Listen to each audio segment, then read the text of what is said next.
நண்பர்களே ஒரு சின்ன அப்டேட்டுங்க. இப்ப கள்ளிப்பழம் வாங்குறவங்க, கள்ளிப்பழம் ஜாம் வாங்குறவங்களுக்கு ஒரு சின்ன அப்டேட். என்ன அப்டின்னா, இப்ப கள்ளிப்பழம் வாங்குறவங்க ஒரு சில பேருக்கு இன்னமும் வந்து இது பச்சை காயா இருக்குங்க சிஸ்டர். இது எப்படி பழுக்க வைக்கிறது? நீங்க குடுக்குற வைக்கப்புல்லயே பழுக்க வைக்கலாமா? அப்படின்னு கேட்குறீங்க. அப்படிலாம் இல்லைங்க. இதுவும் செங்காய். இதுவும் உள்ள பழமா தான் இருக்கும். மேல் தோல் தாங்க பச்சையா இருக்கும். இப்ப கொரியர்ல போடும்போது ரொம்ப பழமா இருக்கிறத நம்ம அனுப்புனோம் அப்படின்னா டேமேஜ் ஆயிரும். ஆனா நம்ம மிக்ஸ் பண்ணி போடும்போது அவ்வளவா டேமேஜ் ஆகாது. எல்லாமே பழமா போட்டா ஒரு சில பேருக்கு நல்லா டெலிவரி ஆயிருது. ஒரு சில பேருக்கு வந்து நம்ம கொரியர் ஆஃபீஸில் இருக்கவங்க எல்லாமே தூக்கி தூக்கி போட்டு பால் விளையாடுவாங்க போல இருக்கு. அப்படியே டேமேஜ் பண்ணி குடுத்துர்றாங்க. அதனால தான் மிக்ஸ் பண்ணி போடுறதுங்க. அதனால ரொம்ப பழமா இருந்துச்சு அப்படின்னா, அதெல்லாம் ஜாம் பண்ணிருவேங்க. ஒரு சில பழங்கள் வந்து இது போட்டா தாங்கும் அப்படின்னு நினைக்கிறத மட்டும் தான் கொரியர்ல போட்டு விடுவாங்க. அதனால 2மே வந்து வச்சு சாப்பிடக்கூடியது தான்.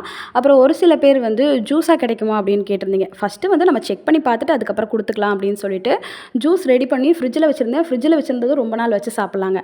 ஆனா வெளிய வைக்கிற ஜூஸ் வந்து 5, 6 நாள் மட்டும் தாங்க தாங்குது. அதுக்கு மேல கெட்டு போயிருதுங்க. அதனால தான் யாருக்குமே குடுக்குறது இல்லைங்க. வேணுன்றவங்க 5 நாளுக்குள்ள சாப்பிட்டுருவேன் அப்படின்றவங்க மட்டும் வாங்கிக்கலாங்க.